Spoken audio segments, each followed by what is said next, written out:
Why hello there, great people of the YouTubes. Sealord here, and today we have our weekly bonus replay video.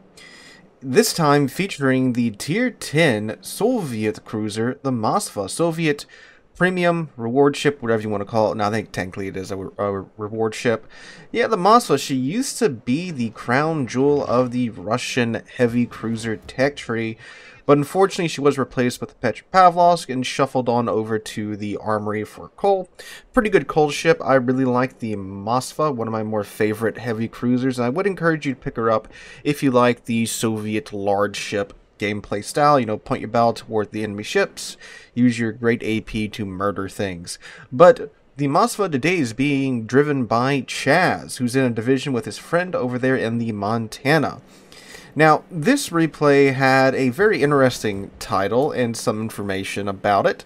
I don't know exactly what happens in this replay, but I have an idea. This is of course, a live reaction replay. It's the most common form of replay commentary here on this channel. I think it's just better that I don't really know exactly what happens in the match. We watch it together. I give you guys my genuine live reactions to whatever goes on. Leads to some pretty entertaining videos and such. So that's what is going on here in this video.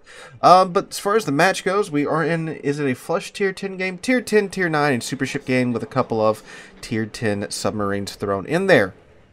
Chaz is heading on over to the Sea Cap. Got a pretty healthy division with him going over there. The Sherman, Alaska, Shimakaze, Apatri, his friend, the Montana, and a Kearsarge. Opens up on the Satsuma from 20 kilometers away with some HE.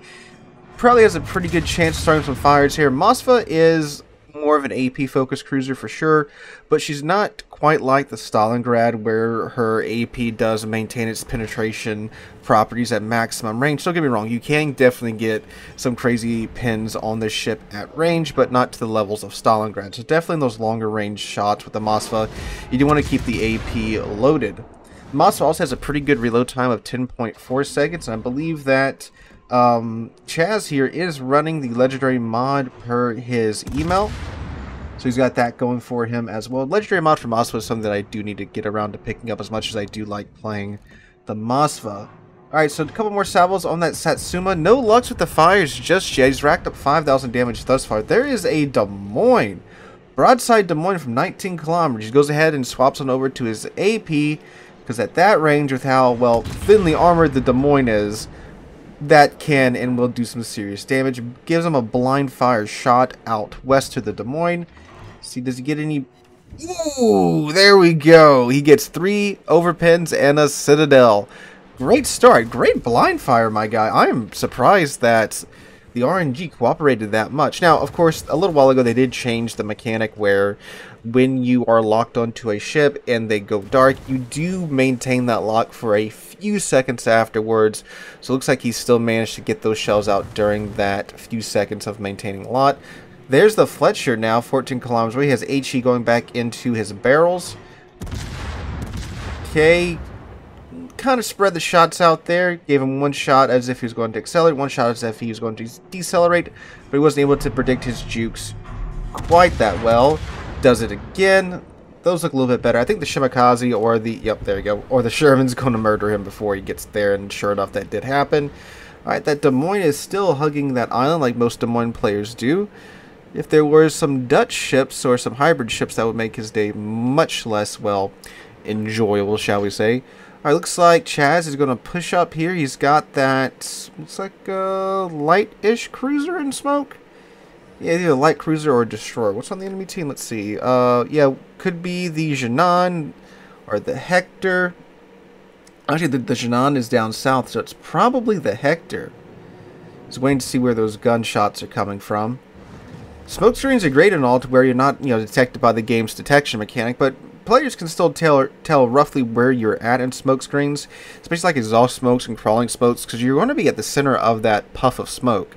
So if players are good at guesstimating, they know, okay, well, with this exhaust smoke or crawling smoke, that ship is in the dead center of that smoke screen, so I can still fire and hit them with somewhat regularity. With, permanent smoke screens, or traditional smoke screens, I should say, it's a little bit harder because you can move around in there once the smoke screen is set. So there he goes, pops his radar, but unfortunately that smoke screen's not on radar just yet. Broadside Satsuma, 15 kilometers away, AP loaded, throws some shots at the Satsuma at his upper belt. He does have that light cruiser or whatever's in that smoke screen on his right to worry about. But, I mean, broadside Satsuma, what are you going to do? Ignore that? What's the Hector? Look at that. Hector's starting to meander away now because he understands the Moskva can and will in fact bully him. Let's see. You may not get some Citadels here, but should be some pretty good pins. Yep. Oh no, there's just some overpins there with that rear turret. Front turret. There we go. Citadel on the Hector for 7k. Gives him a couple of blind fire shots. Hector is running away as fast as his little legs can carry him. And misses. He managed to juke those salvos there, the Hector did. Alright, but now we have a Des Moines and a Satsuma up here that has, well, the border wall on one side of them and islands on the other side. So they can't really go too far. Shimakaze's about to have a really fun time. Oh, look at this. Beautiful broadside Des Moines, 12 kilometers away.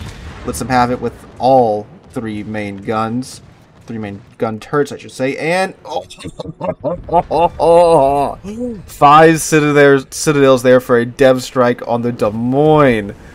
Wow. That is, oh man, that was satisfying. That had to be super satisfying to actually accomplish that in game with a cruiser, right? Alright, Hector spotted again. Ooh, Satsuma though. That's something about the Moskva though. Sides are very squishy. So he's got to watch it there. You know, you want to get your main guns, all your main guns on that Hector, obviously, but that Satsuma, ooh, 20-inch guns to the broadside of a Moskva is not a good way to go about conducting your Moskva gameplay. But the Satsuma is 7 kilometers away, and if he can catch the broadside here, this is for sure going to ruin the Satsuma's day. Because the Satsuma has pretty much the same armor layout as the Yami, which means from close range, it can and will get Citadeled. So let's see. 5,700 there. It's trying to go for the sweet spot, I think. If he gets closer, I mean, obviously, again, the closer he gets, the better it'll be for his Citadel chance. He's up to 7 Citadels already. So he's pushing into the Satsuma. Satsuma is going into the island. So he's got to, Satsuma's got to pick between Chaz's squad mate in the Montana and, well, Chaz. So he's got to keep his battle pointed toward the Montana, because Montana for sure will definitely ruin his day from close range. Much faster than the Moskva will with her 12 16-inch guns. But that leaves Chaz pushing up on the Satsuma from, well, what is point-blank range now. And, well, I would not want to be the Satsuma player. Again, literally in between a rock and, well, a piece of Soviet bias. Alright, so let's see what happens here. 2 kilometers. Oh, he's got to murder him here. He's got to Citadel him here. Oh, those turrets looking right at him. Aiming for the sweet spot for the cheek. There we go. 3 Citadels there to the cheek. Going fully bow into the Satsuma. Oh, he missed. The Satsuma missed that salvo. Another 6 Citadels there for 34,000 damage. My God. Blessed by Stalin indeed. Same spot, a little bit forward up to avoid the damage saturation. There we go. Another 4 Citadels. That's what, 20 Citadels by the 10-minute mark. My God. Oh, I love this ship so much. And that's also why you don't get too cocky in a Japanese battleship, because you are going to have an absolutely miserable day there. My God, 20 Citadels by the 10-minute mark. He's up to 141,000 damage before the halfway point of the game even. Good Lord. Yep. Definitely pick up this ship. Oh, man. So, yeah. Japanese battleships, gotta love them, but you definitely need to hang back at longer range and preserve that HP pool. Then you can get closer in as the match progresses. What's really funny, too, is that despite getting 2 kills, 141,000 damage, a dev strike, and 20 Citadels, the game is still pretty close in terms of kills and points. The teams seem to be trading thus far. So it looks like it's going to be a pretty solid game for the remainder of the time, too. The only thing is that, well, Chaz has murdered everything over here, so he has to now commute to the other side of the map, and that's going to take a minute. The Hector's still out there, though, so that's potentially some more Citadels the man can farm. So you got, what, the Hector, the Incomparable, the Jinan, Balau, Shimakaze, Holland, and an Ohio left alive on the enemy team with a Yami, a Kearsarge, Alaska, Patry, Sherman, Montana, Shimakaze, and, of course, Chaz here, the Moskva left alive on the friendly team. So, again, pretty good lineup so far on both sides. That Hector, though, is definitely all alone by himself. The enemy team does have the cap advantage with the A and B caps in their possession, but the friendly team is quickly closing on the B cap. Some more bounces off of that Hector. Popped his heal there to get what little bit of HP he lost back. I'm really surprised that that Satsuma didn't just punch him in his nose with his 8 20-inch guns.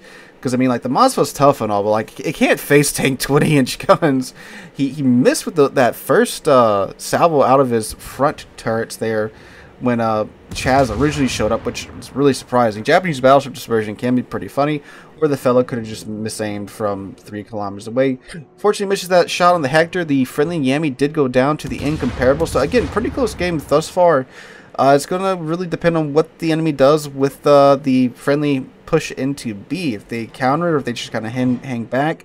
Looks like the incomparable and the Ohio are attempting to move up into position to get shots on those friendly ships in B. But it's, well, not working. Ooh, some trolley-ish dispersion there from the Moskva toward the Hector. Looks like the Sherman, the Padre, and the Alaska are about to take B. The Balau and the Holland just got spotted by the Kearsarge's rocket planes over north of the B cap, and he's going after the incomparable with his rocket planes. Chad's still fighting this Hector out here. It's funny that the Hector, the light cruiser, is surviving longer in his encounter with Chaz rather than the Japanese battleship and the Moine. So that's interesting. So looks like ooh, the Jinan and okay, I thought the Jinan and the Alaska trade. So the Jinan sinks the Alaska with his deep water torpedoes. Kearsarge takes out the incomparable with her main battery gun. So again, pretty even trade so far. See, what you gotta do with these light cruisers when they're starting to kite like this, you gotta kind of bait them into opening up, destroying their sides. Oh god, that was so close. That way, you know, they'll show you their side, and if you have guns like the Moskva that can't, you know, just force their way through all the armor and just overmatch them and murder them, you gotta like kind of show a little bit of your own skin. That way they'll be more inclined to open up their ship, you know, show you their broadside. Then you can respond with your own guns and blap them out of existence, which it looks like Chaz is attempting to do here. Torpedoes did get spotted by the Shimakaze. It's also why you need a DD buddy with your fellas. You'd be surprised, you know, how... Oh, that Pachi's going to go down. Alright, so he's in range of the Jinan at this moment. There's a Shimakaze, the enemy Shimakaze. Swaps on over to him. He just meandered into his radar range. He got 10 seconds left on that radar. Doesn't swap over to HE because he probably knows he's not going to get another shot on that Shimakaze. Wait, is the Shimakaze opening up on him? Was that the Shimakaze shells or rather the Hector shells? I think that was the Hector shells. But I'll say I don't think the Shimakaze would be that foolish to open up on him. So, friendly team's actually down in terms of kills at this moment. Hector's going back up in smoke. So Chaz has a choice to make here. He can either, you know, keep chasing this Hector or push into the rest of the enemy team with his team and try to, well, do something about that. That way, if he does, you know, decide to go with his team, which is looking like what he is doing, then he can, you know, contribute to the downfall of the enemy team and ensure that his teammates survive. Whereas if he goes off by himself to deal with this Hector, he's taking his guns essentially out of the main fight. But at the same time, too, you don't want to, you know, let a light cruiser just have the ability to roam free on your team's flank. However, murdering in Ohio is, again, a good pickup for your team.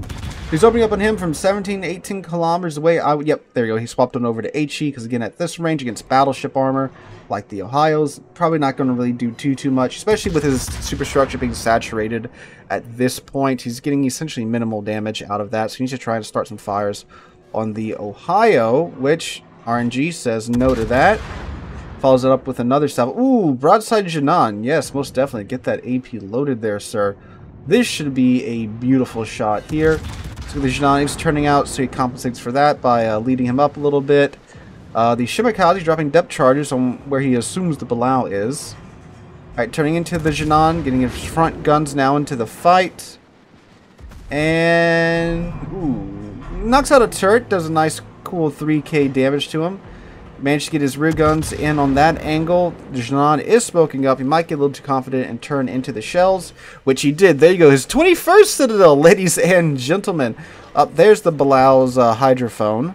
Looks like he's northeast of the B cap at the moment, going after the Montana. Montana and the Kearsarge both dropped their ASW on that Balau. Pops his heel. Because he's being targeted by, well, the Jinan, the Hector, and, well, no, the Ohio's actually ignoring him for the time being. He's trying to farm him down at the moment. He's also trying to push up into radar range of that Jinan, because if you can radar him, that's always a lovely surprise to, you know, radar those smoke either DDs or smoke cruisers. They're just chilling in their smoke screen with a nice bit of radar. Give them a little dose of radiation, right? Alright, 2 depth charge planes out on the Balau. They look pretty good. Popped his radar. There you are, Mr. Jinan. How are you doing here? Is it going to be his 22nd Citadel? Gets the Balau. Ooh, we're going to get a double strike here. Double strike, double strike. Oh, no, dang. Okay, that should have been a Citadel game. Come on, come on, come on. Jinan from 7 kilometers away with Moskva AP. Oh, well, Sherman finishes off the Jinan. Balau is dead, so the submarine menace has been removed from the game. So we got an Ohio left to farm out. Oh, the Holland's been spotted north of the Montana and the Kearsarge, over in between the B and the C cap. 2 of them should be able to deal with that, hopefully. There goes the Jinan torpedoes. Surprised he didn't have hydroacoustic search running there. That's something you definitely want to do. If you are pushing into a smoke screen, definitely pop hydro, because most of these smoke ships have torpedoes, and they save them for when you are pushing into their smoke screen. You know, better late than never there. I'm guilty of that too. I forget to pop my hydro all the time. If you watched stream last Friday night, I literally just walked into some Michelangelo torpedoes in Hanover, which has, of course, hydroacoustic search, which I should have been running. Alright, so he's got this Ohio left to farm out, who's managing to kite into the next game at this point. Going broadside, yep, swapped him over to AP. Oh, the match has ended there. 130, 109, 200,000 damage. We'll round up for him, right? 200,000 damage there. 21 Citadels. My God, on a Satsuma and a Des Moines to boot. Truly a work of beauty, ladies and gentlemen. There, 2,200 base XP. Yeah, 95,000 damage to Satsuma. All of the Des Moines HP. And of course, you got the Balau in there as well. He was 2 kills shy of a Kraken, but you know what? It was definitely an entertaining game watching a Satsuma and a Des Moines literally being eaten alive by a Moskva. So, ladies and gentlemen, if you enjoyed this replay, make sure to drop a like, leave a comment down below. Congratulate Chaz here on his wonderful match. If you have a replay that has something interesting, something goofy like this, like getting 21 Citadels and a heavy cruiser, please send it into the email linked in the description down below. Hope you guys have a wonderful Sunday, wonderful rest of your weekend and your week. And hope to catch you guys in the next one.